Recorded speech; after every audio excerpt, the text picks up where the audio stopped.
अस्सलाम वालेकुम and welcome back. और आज की इस लेक्चर में हम आपको बताएंगे कि आपने ई टाइम इंडिकेट के लिए किस तरह तैयारी करनी है, ठीक है, और आप किस तरह इंडिकेट टेस्ट पास करते हैं ई टाइम इंडिकेट। ठीक हो गया।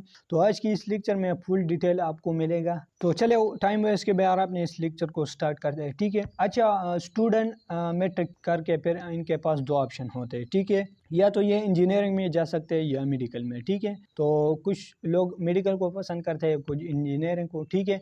अब इंजीनियरिंग और मेडिकल कोई छोटे नाम नहीं है, ठीक है, ये बहुत बड़े नाम है। तो इसलिए आपने फ्रॉम द स्टार्ट आपने स्टडी करनी है, ठीक है। अब आपने फर्स्ट ईयर में एडमिशन ली तो आपने फ्रॉम द स्टार्ट आपने स्टडी करनी है ई टाइम इंडिकेट के लिए, क्योंकि आपका गोल क्या है, आपने डॉक्टर बनना है। तो आपने इंडिकेट टेस्ट को पहले पास करना है, पहले अपने अच्छे मार्क्स लेने हैं, मेरिट लिस्ट में आना है, ठीक है। या आप इंजीनियर बनना चाहते हो तो पहले आपने ईटा इंजीनियरिंग की जो टेस्ट है वो आपने पास करनी है, मेरिट लिस्ट में आना है, ठीक है, अच्छे मार्क्स लेने हैं, ठीक है। तो आपने फ्रॉम द स्टार्ट आपने अपनी तैयारी स्टार्ट करनी है, ठीक है। जो भी टॉपिक आप मतलब कॉलेज में पढ़ेंगे, ठीक है, तो वो घर आके वो आपने ईटा इंडिकेट बुक्स लेने हैं। तो आपने एमसीक्यूज भी हल करने हैं और इनको ईटा पॉइंट ऑफ व्यू से आप उनको स्टडी करेंगे, ठीक है। तो बाद में आप इंडिकेट में दायर हो सकते हैं। अगर आप फ्रॉम द स्टार्ट स्टडी नहीं करेंगे तो आपको बहुत मुश्किल पेश होगा आगे जाके, ठीक है। आगे जाके एफईसी के बाद तकरीबन आपके पास 3 to 4 मंथ आपके पास होते हैं, ठीक है। तो उसमें स्टडी करना बहुत हार्ड होगा। अगर आप कंसिस्टेंसी से थोड़ा थोड़ा स्टडी भी करेंगे 11 से लेकर 12 तक और फिर 3-4 जो मंथ है बाद में, तो इसमें आप फिर इजीली अपना जो रिवीजन है वो कर सकते हैं, ठीक है। तो आपने फ्रॉम द स्टार्ट आपने स्टडी करनी है, ठीक है। फर्स्ट ईयर में जब आप बैठे तो आपने बाकायदगी से ई टाइम इंडिकेट के बुक्स लेने हैं, ठीक है, और वहाँ से अपने स्टडी जारी करने हैं, ठीक है। इसका ये फ़ायदा होगा कि आप एफईसी में भी अच्छे मार्क्स लेंगे और आप ई टाइम इंडिकेट भी पास करिए, क्योंकि आपने तकरीबन 2.5 साल आप मेहनत करेंगे, ठीक है, अगर इस तरह आप स्टडी करेंगे। अगर आप नहीं करेंगे कि एपीसी के बाद मैं इंडिकेट के लिए स्टडी करूँगा या इंजीनियरिंग के लिए, तो ये फिर बहुत मुश्किल हो जाता है। फिर आपको ना ईयर ज़ाया करना पड़ेगा, एक ईयर, ठीक है। तो आपने इस तरह नहीं करें, आपने फ्रॉम द स्टार्ट आपने ईटा पॉइंट ऑफ व्यू से इंडिकेट पॉइंट ऑफ व्यू से आपने स्टडी शुरू करनी है, ठीक है।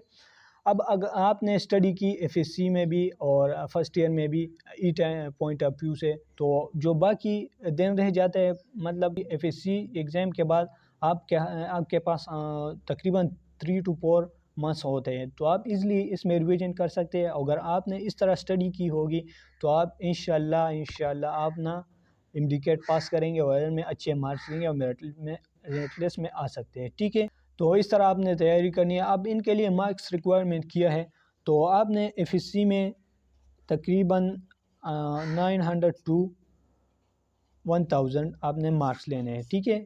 900 to 1000 इनके बीच में अच्छे मार्क्स आ जाते हैं, ठीक है। और मैट्रिक का भी इस तरह प्रोसीजर है, ठीक है। आपने 900 से 950 1000 तक 1000 प्लस तक मार्क्स ले सकते हैं, ठीक है। जितना आप ज़्यादा मार्क्स लेंगे इतनी आपके लिए आसानी होगी, आप मेरिट लिस्ट में आपकी पॉइंट्स इंक्रीज़ हो सकती है, ठीक है। तो इस तरह आपने स्टडी करनी है, ठीक है। अब कुछ स्टूडेंट मेरिट लिस्ट में आ सकते हैं और कुछ नहीं। अगर वो नहीं आ सकते तो इस तरह करें, इनके लिए बहुत से ऑप्शन है। अगर वो मेडिकल पढ़ना चाहते हैं, मतलब मेडिकल में जाना चाहते हो, तो इस तरह करें कि 20 में एडमिशन लें, या जो भी आप करते हैं, बहुत से ऑप्शन हैं, ठीक है। तो 20 में एडमिशन लें, कोई भी आप ज़ूलॉजी में लें, केमिस्ट्री में, बॉटनी में वगैरह में लें, ठीक है। और आप साथ साथ में ईटा इंडिकेट के लिए स्टडी भी करें। अगर आप अपना साल मिस करना चाहते हैं, मतलब स्टडी करना चाहते, तो वो भी ठीक है। और आप एडमिशन लेना चाहते हैं तो वो भी ठीक है, और साथ में स्टडी करना चाहते हैं, ठीक है।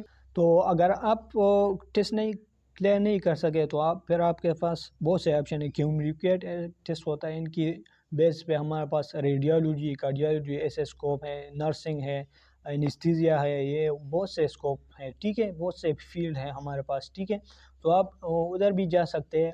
अगर आप एफएससी में के बाद आप 20 ज़ूलॉजी, 20 बॉटनी वगैरह, 20 इंग्लिश वगैरह ये भी कर सकते हैं। तो बहुत से ऑप्शन है, सिर्फ ये नहीं कि सिर्फ आप डॉक्टरी है, ठीक है, सिर्फ डॉक्टरी वगैरह पीएचडी नहीं है, ठीक है, एमबीबीएस, बहुत से ऑप्शन भी है।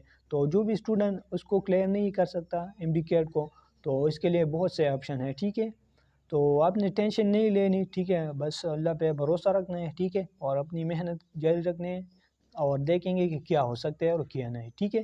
تو یہ تھی آج کی لیکچر، امید ہے آپ کو سمجھ آئی ہوئی ہوں گے، ٹھیک ہے. ملتے ہیں نیکسٹ لیکچر میں، جس میں ہم پڑھیں گے کہ آپ نے ایم ڈی کیٹ ٹیسٹ کو کس طرح آپ نے دینا ہے، ٹھیک ہے، کس طرح آپ نے اٹیمپٹ کرنا ہے، ٹھیک ہے. تو اس پر بعد میں ڈسکس کریں گے.